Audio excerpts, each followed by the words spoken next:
water is only about challenges and water is only about solutions?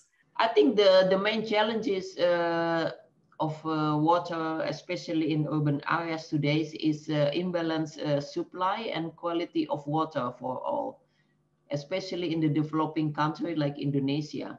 So water is equal with wealth. When you look at African cities, for example, the state, given financial constraints, often states don't have are unable to keep up with the growth of population and continue to supply water to new settlements. We are with more or less 7 billion people at the moment, and this will, in the next decades, still will increase. Indonesia has 260 million people, and I think more than half live in the urban areas, but only less than 10% are actually has relatively good supply of water with a good quality. And another challenge is about health, to provide clean drinking water, avoiding sources of water being contaminated. The challenges include increased frequency and intensity of coastal flooding,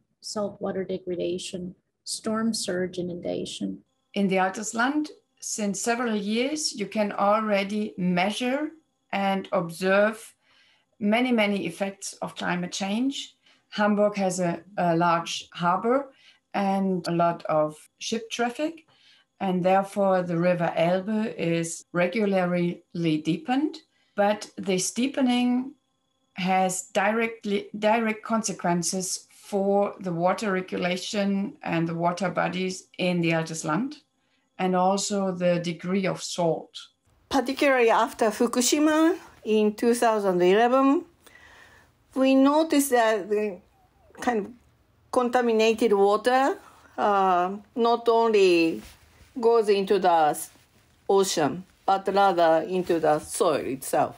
For me, the main challenge is that, one, there is a growing awareness that local knowledge, or if you like, heritage, is important in managing water sustainably. You'll find that the local knowledge that is being sought has been neglected for a while. So if you're now going back to these local people and to inform them that their ideas, their belief system are important in managing water now, there is sometimes a certain apprehension or disbelief because they've been more or less neglected for a while now. This is the big challenge.